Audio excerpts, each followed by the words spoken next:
Act 5 of The Tragedy of Romeo and Juliet by William Shakespeare. Act 5, Scene 1. Mantua, a street. Enter Romeo. Romeo. If I may trust the flattering truth of sleep, my dreams presage some joyful news at hand.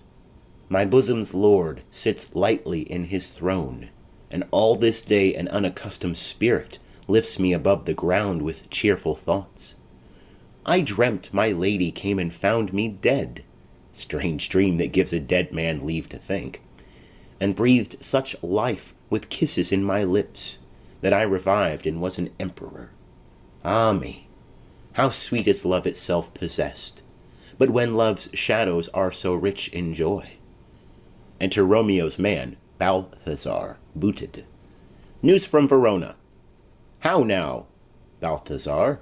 Dost thou not bring me letters from the friar? How doth my lady? Is my father well? How fares my Juliet? That I ask again, for nothing can be ill if she be well. Man. Then she is well, and nothing can be ill. Her body sleeps in Capel's monument, and her immortal part with angels lives. I saw her laid low in her kindred's vault, and presently took post to tell it you. O pardon me for bringing these ill news, since you did leave it for my office, sir. Romeo. Is it e'en so? Then I defy you, stars. Thou knowest my lodging. Get me ink and paper, and hire post-horses. I will hence to-night. Man. I do beseech you, sir, have patience. Your looks are pale and wild, and do import some misadventure. Romeo. Tush, thou art deceived. Leave me, and do the thing I bid thee do. Hast thou no letters to me from the friar? Man. No, my good lord. Romeo. No matter. Get thee gone, and hire those horses. I'll be with thee straight. Exit Balthazar. Well, Juliet, I will lie with thee to-night. Let's see for means. O mischief, thou art swift to enter in the thoughts of desperate men. I do remember an apothecary, and hereabouts dwells, which late I noted in tattered weeds, with overwhelming brows, culling of simples, meagre were his looks, sharp misery had worn him to the bones, and in his needy shop a tortoise hung, an alligator stuffed, and other skins of ill-shaped fishes, and about his shelves a beggarly account of empty boxes, green earthen pots, bladders, and musty seeds, remnants of pack-thread, and old cakes of roses were thinly scattered, to make up a show. Noting this penury, to myself I said, and if a man did need a poison now, whose sale is present death in Mantua, here lives a caitiff wretch would sell it him. Oh, this same thought did but forerun my need, and this same needy man must sell it me. As I remember, this should be the house, being holiday. The beggar's shop is shut. What? Ho, apothecary. Enter apothecary. Apothecary. Who calls so loud? Romeo. Come hither, man. I see that thou art poor. Hold, there is 40 ducats. Let me have a dram of poison, such soon speeding gear as will disperse itself through all the veins, that the life-weary taker maul fall dead, and that the trunk may be discharged of breath as violently as hasty powder fired doth hurry from the fatal cannon's womb. Apothecary. Such mortal drugs I have, but Mantua's law is death to any he that utters them. Romeo. Art thou so barren full of wretchedness and fearest to die? Famine is in thy cheeks, need and oppression starveth in thine eyes. Contempt and beggary hangs upon thy back. The world is not thy friend, nor the world's law. The world affords no law to make thee rich. Then be not poor, but break it, and take this. Apothecary.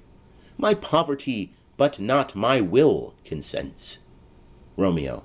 I pay thy poverty, and not thy will. Apothecary. Put this in any liquid thing you will, and drink it off. and if you had the strength of 20 men, it would dispatch you straight. Romeo, there is thy gold, worse poison to men's souls, doing more murther in this loathsome world than these poor compounds that thou mayest not sell. I sell thee poison, thou hast sold me none. Farewell, buy food and get thyself in flesh. Come, cordial and not poison, go with me to Juliet's grave, for there must I use thee. Exeunt. Scene 2. Verona. Friar Lawrence's cell. Enter Friar John to Friar Lawrence. John. Holy Franciscan friar, brother, ho! Enter Friar Lawrence. Lawrence. This same should be the voice of Friar John. Welcome from Mantua. What says Romeo? Or, if his mind be writ, give me his letter. John. Going to find a barefoot brother out, one of our order, to associate me, here in this city, visiting the sick, and finding him, the searchers of the town, suspecting that we both were in a house where the infectious pestilence did reign, sealed up the doors, and would not let us forth, so that my speed to Mantua there was stayed. Lawrence. Who bare my letter then to Romeo? John. I could not send it. Here it is again, nor get a messenger to bring it thee. So fearful were they of infection. Lawrence. Unhappy fortune! By my brotherhood, the letter was not nice, but full of charge, of dear import, and the neglecting it may do much danger. Friar John, go hence, get me an iron crow, and bring it straight unto my cell.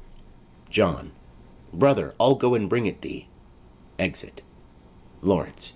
Now must I to the monument alone. Within this 3 hours will fair Juliet wake. She will beshrew me much that Romeo hath not no notice of these accidents. But I will write again to Mantua, and keep her at my cell till Romeo come. Poor living corse, closed in a dead man's tomb. Exit. Scene 3. Verona. A churchyard. In it the monument of the Capulets. Enter Paris and his page with flowers and a torch. Paris. Give me thy torch, boy. Hence, and stand aloof. Yet put it out, for I would not be seen. Under yon yew tree lay thee all along, holding thine ear close to the hollow ground. So shall no foot upon the churchyard tread, being loose, unfirm, with digging up of graves. But thou shalt hear it. Whistle then to me, as signal that thou hear'st something approach. Give me those flowers. Do as I bid thee. Go. Page. Aside. I am almost afraid to stand alone here in the churchyard. Yet I will adventure. Retires. Paris. Sweet flower, with flowers thy bridal bed I strew. Oh, woe! Thy canopy is dust and stones, which with sweet water nightly I will do, or wanting that, with tears distilled by moans. The obsequies that I for thee will keep, nightly shall be to strew thy grave and weep. Whistle boy. The boy gives warning, something doth approach. What cursed foot wanders this way tonight, to cross my obsequies in true love's right? What, with a torch?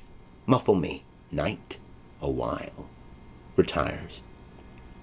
Enter Romeo and Balthazar with a torch, a mattock, and a crow of iron. Romeo. Give me that mattock and the wrenching iron. Hold, take this letter. Early in the morning see thou deliver it to my lord and father. Give me the light. Upon thy life I charge thee, whate'er thou hearest or seest, stand all aloof, and do not interrupt me in my course. Why I descend into this bed of death is partly to behold my lady's face, but chiefly to take thence from her dead finger a precious ring, a ring that I must use in dear employment. Therefore hence, be gone. But if thou, jealous, dost return to pry in what I farther shall intend to do, by heaven, I will tear thee joint by joint, and strew this hungry churchyard with thy limbs. The time and my intents are savage wild, more fierce and more inexorable far than empty tigers or the roaring sea. Balthazar. I will be gone, sir. and not trouble you. Romeo.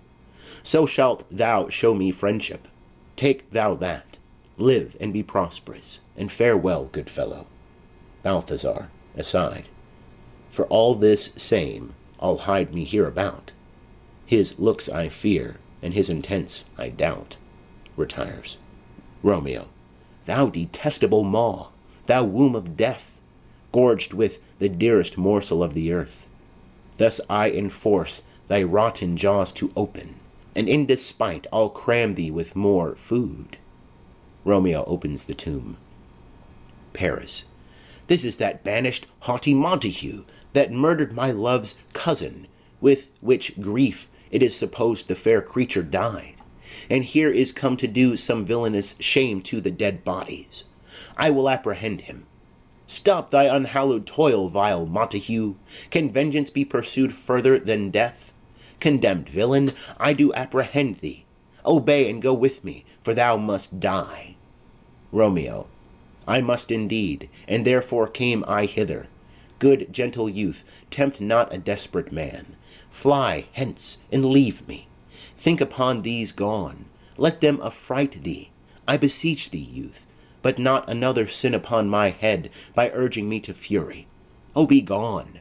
By heaven, I love thee better than myself, for I come hither armed against myself. Stay not, be gone, live, and hereafter say, a madman's mercy bid thee run away. Paris. I do defy thy conjuration, and apprehend thee for a felon here. Romeo. Wilt thou provoke me? Then have at thee, boy. They fight. Page. O Lord, they fight! I will go call the watch. Exit. Paris falls. Paris. Oh, I am slain. If thou be merciful, open the tomb. Lay me with Juliet. Dies. Romeo. In faith, I will. Let me peruse this face, Mercutio's kinsman, noble county Paris. What said my man when my betossed soul did not attend him as we rode? I think he told me Paris should have married Juliet. Said he not so? Or did I dream it so? Or am I mad, hearing him talk of Juliet, to think it was so? Oh, give me thy hand, one writ with me in sour misfortune's book. I'll bury thee in a triumphant grave. A grave?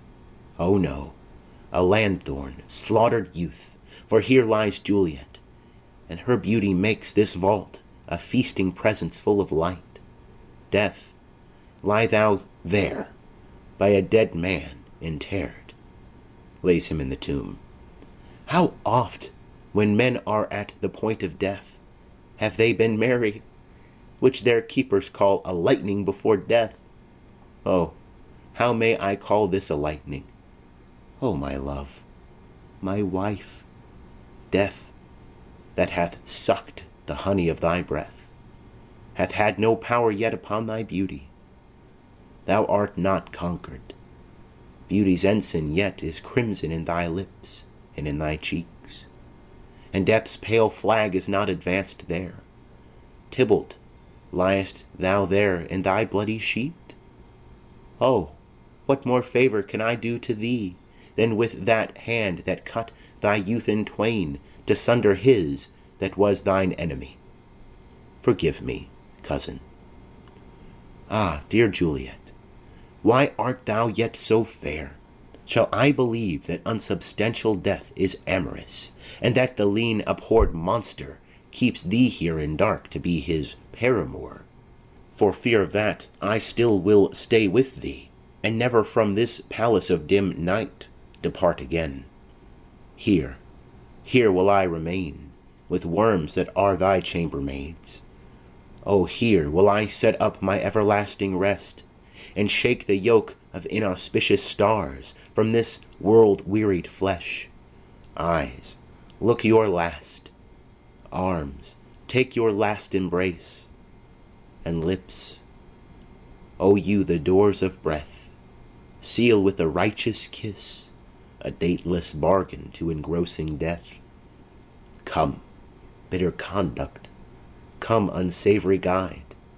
Thou desperate pilot, now at once run on the dashing rocks thy seasick weary bark. Here's to my love. Drinks. Oh, true apothecary, thy drugs are quick. Thus with a kiss I die. Falls. Enter Friar Lawrence with lanthorn, crow, and spade. Friar. Saint Francis be my speed! How oft to-night have my old feet stumbled at graves! Who's there? Balthazar. Here's one, a friend, and one that knows you well. Friar. Bliss be upon you. Tell me, good my friend, what torch is yond that vainly lends his light to grubs and eyeless skulls? As I discern, it burneth in the Capel's monument. Balthazar. It doth so, holy sir, and there's my master, one that you love. Friar. Who is it? Balthazar. Romeo. Friar. How long hath he been there? Balthazar. Full half an hour. Friar. Go with me to the vault. Balthazar. I dare not, sir. My master knows not but I am gone hence, and fearfully did menace me with death if I did stay to look on his intents. Friar. Stay then. I'll go alone. Fear comes upon me. Oh, much I fear some ill unthrifty thing. Balthazar. As I did sleep under this yew tree here, I dreamt my master and another fought, and that my master slew him. Friar. Romeo! Alack, alack! What blood is this which stains the stony entrance of this sepulchre? What mean these masterless and gory swords to lie discolored by this place of peace? Enters the tomb. Romeo? Oh, pale! Who else? What?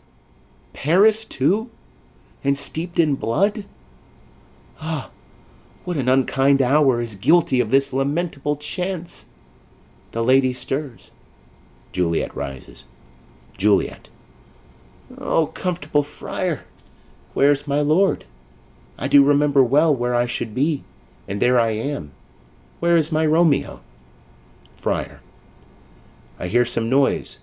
Lady, come from that nest of death, contagion and unnatural sleep. A greater power than we can contradict hath thwarted our intents. Come, come away. Thy husband in thy bosom there lies dead, and Paris too. Come, I'll dispose of thee among a sisterhood of holy nuns. Stay not to question, for the watch is coming. Come, go, good Juliet, I dare no longer stay. Juliet. Go, get thee hence, for I will not away. Exit Friar. What's here? A cup? Closed in my true love's hand? Poison, I see, hath been his timeless end. O churl, drunk all, and left no friendly drop to help me after? I will kiss thy lips. Haply some poison yet doth hang on them, to make me die with a restorative. Kisses him. Thy lips are warm. Chief watch, within. Lead, boy, which way? Yea. Noise? Then I'll be brief. Oh, happy dagger. Snatches Romeo's dagger. This is thy sheath. There rest, and let me die. She stabs herself and falls on Romeo's body. Enter Paris's boy and watch. Boy. This is the place, there, where the torch doth burn. Chief watch. The ground is bloody. Search about the churchyard. Go, some of you. Where you find, attach. Exeunt some of the watch. Pitiful sight! Here lies the county slain. And Juliet bleeding? Warm and newly dead? Who here hath lain this 2 days buried? Go, tell the prince, run to the Capulets, raise up the Montagues, some others search. Exeunt others of the watch. We see the ground whereon these woes do lie, but the true ground of all these piteous woes we cannot without circumstance descry. Enter some of the watch with Romeo's man Balthazar. Second watch. Here's Romeo's man. We found him in the churchyard. Chief Watch. Hold him in safety till the prince come hither. Enter Friar Lawrence and another watchman. Third Watch. Here is a friar that trembles, sighs, and weeps. We took this mattock and this spade from him, and he was coming from this churchyard side. Chief Watch. A great suspicion. Stay the friar too. Enter the prince and attendants. Prince. What misadventure is so early up that calls our person from our morning rest? Enter Capulet and his wife with others. Capulet. What should it be that they so shriek abroad? Wife. The people in the street cry Romeo, some Juliet, and some Paris, and all run with open outcry toward our monument. Prince. What fear is this which startles in our ears? Chief Watch. Sovereign, here lies the county Paris slain, and Romeo dead, and Juliet dead before, warm and newly killed. Prince. Search, seek, and know how this foul murder comes. Chief Watch. Here is a friar, and slaughtered Romeo's man, with instruments upon them fit to open these dead men's tombs. Capulet. O heavens! O wife, look how our daughter bleeds! This dagger hath mistaken for, lo, his house is empty on the back of Montague, and it missheathed in my daughter's bosom. Wife. O me! This sight of death is as a bell that warns my old age to a sepulchre. Enter Montague and others. Prince. Come, Montague, for thou art early up to see thy son and heir more early down. Montague. Alas, my liege, my wife is dead tonight. Grief of my son's exile hath stopped her breath. What further woe conspires against mine age? Prince. Look, and thou shalt see. Montague. O thou untaught! What manners is in this to press before thy father to a grave? Prince. Seal up the mouth of outrage for a while, till we can clear these ambiguities, and know their spring, their head, their true descent. And then will I be general of your woes, and lead you even to death. Meantime forbear, and let mischance be slave to patience. Bring forth the parties of suspicion. Friar. I am the greatest, able to do least, yet most suspected, as the time and place doth make against me of this direful murther. And here I stand, both to impeach and purge myself condemned, and myself excused. Prince. Then say at once what thou dost know in this. Friar. I will be brief, for my short date of breath is not so long as is a tedious tale. Romeo, there dead, was husband to that Juliet, and she, there dead, that Romeo's faithful wife.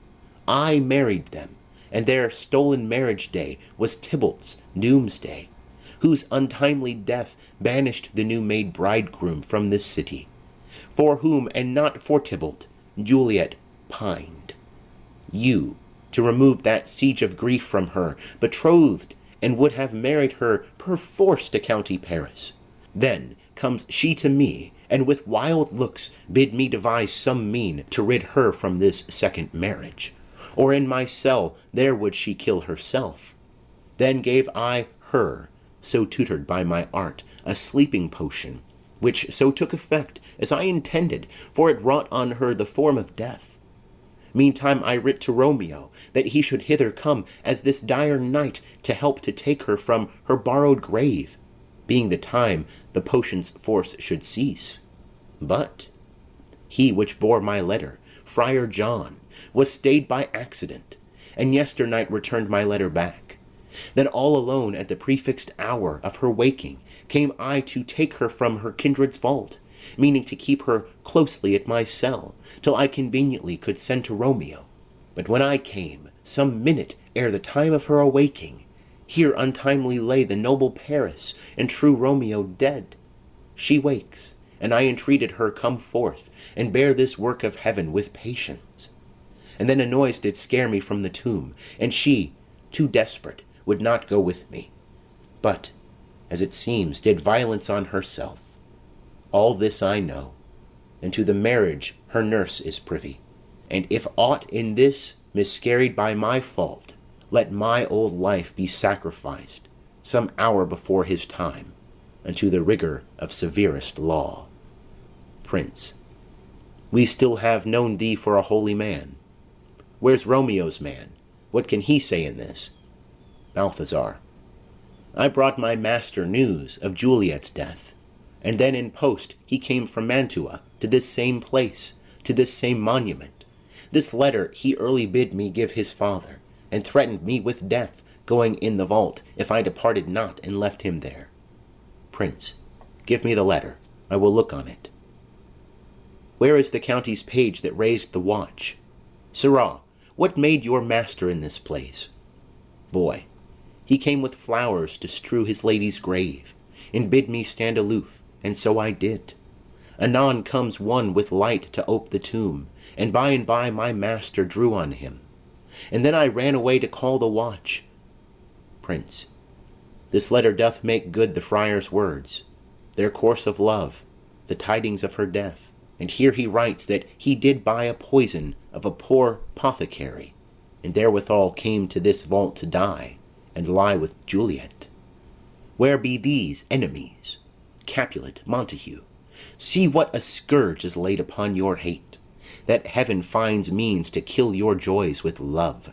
And I, for winking at you discords too, have lost a brace of kinsmen. All are punished. Capulet, O brother Montague, give me thy hand. This is my daughter's jointure, for no more can I demand. Montague, but I can give thee more, for I will raise her statue in pure gold, that whiles Verona by that name is known, there shall no figure at such rate be set as that of true and faithful Juliet.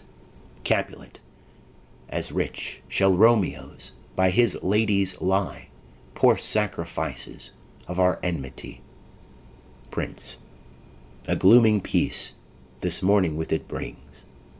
The sun for sorrow will not show his head. Go hence, to have more talk of these sad things. Some shall be pardoned, and some punished. For never was a story of more woe than this of Juliet and her Romeo. Exeunt omnes. The end. End of Act 5, and also the end of the tragedy of Romeo